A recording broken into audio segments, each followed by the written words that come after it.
Hey there, it's Salty Fresh, and we're continuing on with the video games collecting journey that I'm on, and it's a collections update video. And this time around, it's uncharted territory, and I'm quite excited because it's a new console. Well, not a new console, but a new console as far as I'm concerned, because it's one that I've never owned before, and I've finally bitten the bullet and got myself a MegaDrive, and it's the MegaDrive 2 console, which I got off a local selling site on Facebook, and I went and picked it up on Saturday. So this bad boy is now part of the collection, part of the family, and I've never owned this console. And the only Sega console that I have ever owned before has been the Dreamcast. So it's great to go back, and I don't even have that many real memories of playing a MegaDrive. Back in the day, even as friends, consoles and stuff like that. A lot of my friends had SNESs, Super Nintendos, or the NES. So I can remember playing Turtles with a friend of mine who lived on my street. He had the normal Nintendo, he had the Nintendo Entertainment System, and so did another friend of mine who lived by. But not many people I knew actually had a MegaDrive. So not a lot of experience with it until I got like the MegaDrive collection later on, and played a few games later on in life. And it came with the official pad. So I didn't get a third-party pad. I got the original, I think, MegaDrive pad. So that's pretty good going.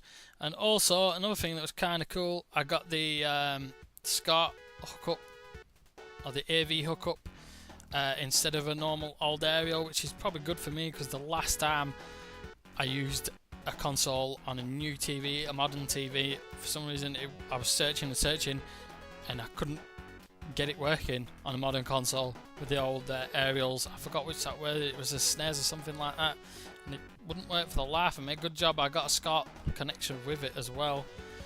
And I got a selection of games. It's nothing really to blow your mind, but it's a start anyway, so it's a lot of the games that you'll usually see, the common stock.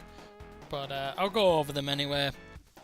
First up, I got Super Kickoff, which I've had to do on this, and to be honest, not too good really.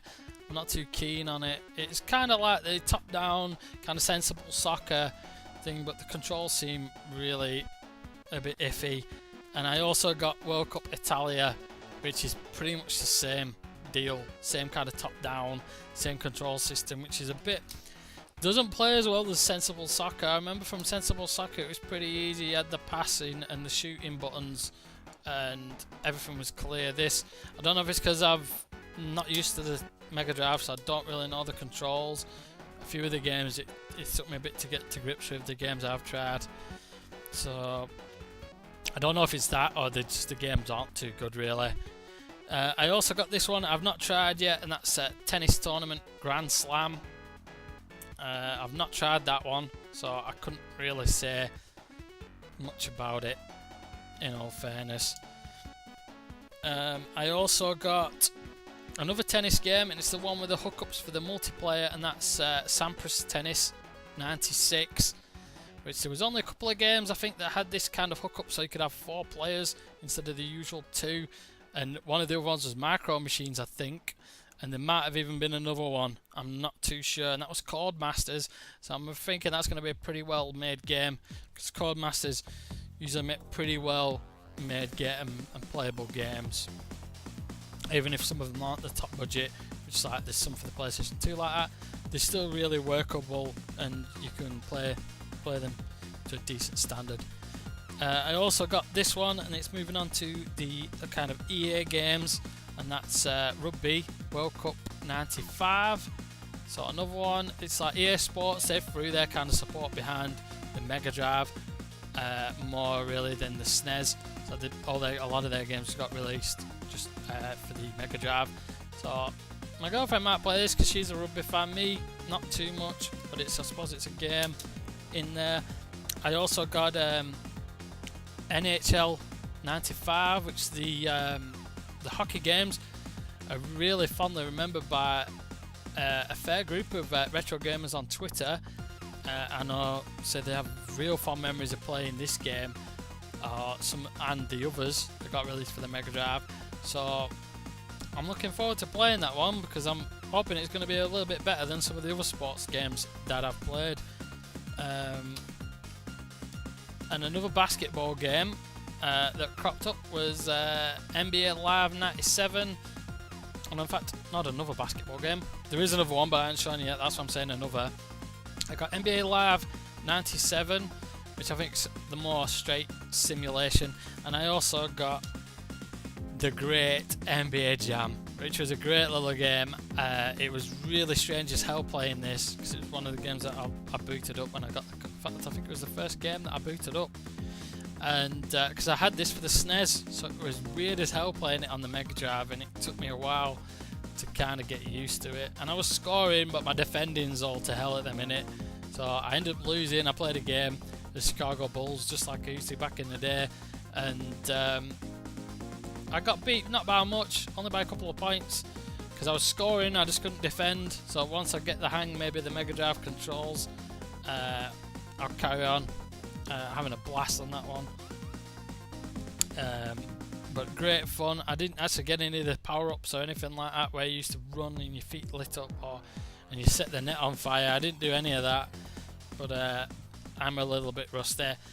And last but not least, what would a Sonic I've even just let it go. I'm gonna say, what would a Sega console bundle be without a little bit of Sonic? And I got the original Sonic game for the Mega Drive, Sonic the Hedgehog, and I've loaded it up and it works fine.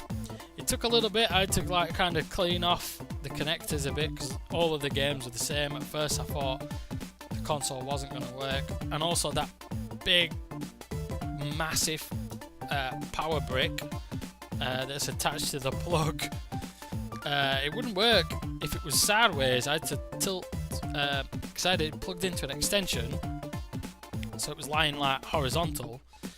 It wouldn't work. The console wouldn't power on. So I thought, God, someone sold me a broken one. And when I tipped it up, it started working again. So it's something you've got to hold the power thing vertical for it to work for some reason. Or either that, it's just there's some wiring's a bit loose maybe on the power adapter. But yeah, I got Sonic. So the games, the video this time around will be NBA Jam and Sonic, because you've got to love a bit of Sonic, and NBA Jam, because that was just an iconic basketball game, and I had great fun playing that for the SNES, so I'm really looking forward to playing it in more depth on the Mega Drive. Hopefully NBA Live's pretty good as well. I don't know, but it should be. But that's another console now to the collection. Hopefully you guys enjoyed seeing me get my hands on another console, and I'd really appreciate any person coming forward and putting down suggestions for games to go out and get for the Mega Drive. What should be my first go-to games after the ones I've already got. I mean, I've got some ideas of stuff to get from the great games I played on the Mega Drive collection for the PS3, but maybe if anyone's got any suggestions of other great games that aren't the more well-known ones, like ones that aren't on the Sega Mega Drive collection for the PS3. So that'd be really interesting, because it'd be a good idea for me to go out and get some more knowledge of some of these games and play them, because like I said, it's a console that never really came across. It isn't one of my childhood memories or anything like that, but I was just really interested in going and playing it, and I got that for, I think it was 30 quid it cost me altogether for a console and 8 games. So I don't think that was too bad going, really. But although it might depend, I don't know if you could get it any cheaper than that, but your thoughts and whether you think it was a good deal. But that's all I've got time for on this video. I hope to hear from you soon, and I'll be coming up with some more videos real soon. Thanks for watching, guys. It's game over from me.